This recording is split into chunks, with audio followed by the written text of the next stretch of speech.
Allie, how are you doing? Good, and how are you, Lori? I'm doing great. I hear you have the week off this week, huh? Have you been doing a lot of studying? Actually, I think I've studied from 8:30 this morning until now. So, Oh yes. my, you overachiever, you. Oh, I'm trying to cram it all in. I know it's a lot. hmm Um, hmm um, Allie is actually studying to be a nurse practitioner. I'm very proud of you. That's a lot of work, and I know you have a while before you complete it. So, hmm but you're Thank smart you. enough. I'm not worried. Thank you. Anyway, want to introduce Allie Stewart, and she works at Mayo Clinic, and she specializes in the 65 plus population. So she's going to talk to us about the difference between palliative care and hospice care. So take it away. Okay, well, thanks, Lori, and thanks for inviting me. This is definitely my passion, is working for people over 65, especially in the palliative and hospice realm. So palliative care, a little description about this is it's a specialty services that cares for people with chronic diseases and serious illnesses. And it actually provides comfort, quality of care, and dignity of life. So the focus of palliative care is mainly on symptom management and goals of care for their chronic diseases. So we would get patients a lot that are struggling with pain, shortness of breath, decreased appetite, anxiety, depression, other symptomatology related to their chronic diseases. And we help the primary care providers develop a plan of care that's best for them to help with these symptoms. We focus more on a comfort care approach rather than let's go hard and treat the disease approach because we're trying to focus on treating the symptoms of the illness. So palliative care is more done in, there's two settings it can be done in. It's set in the outpatient setting. So there's outpatient clinics for palliative care. It also can be done as a palliative care homebound type program, which can be done in the patient's home setting, assisted living, memory care. Palliative care is not generally brought over to the nursing home facilities as comfort care is done in the nursing homes.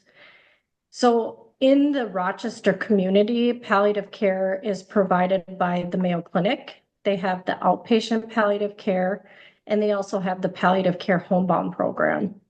And it's also Okay. provided by Olmsted Medical Center. They have a palliative care homebound program for assisted livings and also palliative care outpatient clinic.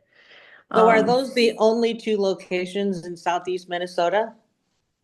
yes, that is the only two locations that I know about. I do not know Okay. of any home care agencies that can provide the palliative care Okay. services.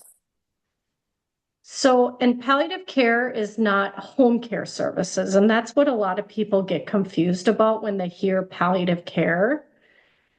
Palliative care is provider visits. So there is usually a team approach with the provider visits, but it's the provider directing the care. And that's the crossover between palliative and hospice. Hospice care, I always discuss, hospice care is for people that have 6 months or less of life expectancy. But the benefit of hospice at this time is that services can be provided in the home with their hospice benefit. So they can get aid visits, nurse visits, volunteer visits, massage therapy, music therapy. All these different visits can be brought in the home.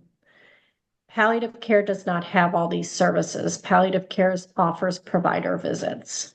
And so that's the biggest distinction between the two. So with hospice, do they also, will they go to the home for 24-hour service? No, no, hospice. So hospice is generally depends on the agency you work with. I think each agency kind of has a different level of care that they provide, but from the Medicare benefit, hospice visits can only be provided once a day. So you can get Okay. one nurse visit a day, one aide visit a day, but they do not provide 24-hour care. Like I usually tell patients that you have to provide at least 22 to 23 hours of the care over and beyond what hospice provides. Okay. Yes. Understood. This has always been a confusing topic for me, and I know other people that I've talked to as well. So I really appreciate you explaining it. You did a fantastic job. Is there anything else that you would like to add?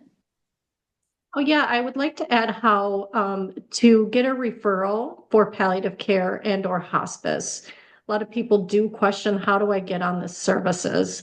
For palliative care, that generally comes from the primary care provider and having conversations with the primary care provider.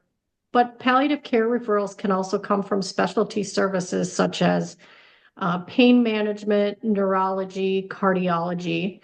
And there is a whole palliative care unit at Mayo Clinic for inpatient to help with symptom management like pain management or goals of care discussion. So as an inpatient, you can always ask for a palliative care service to come and round on you. Other referrals can come from patients themselves. Referrals can come from assisted living or memory care facilities or outside agencies that think that someone could benefit from palliative care services.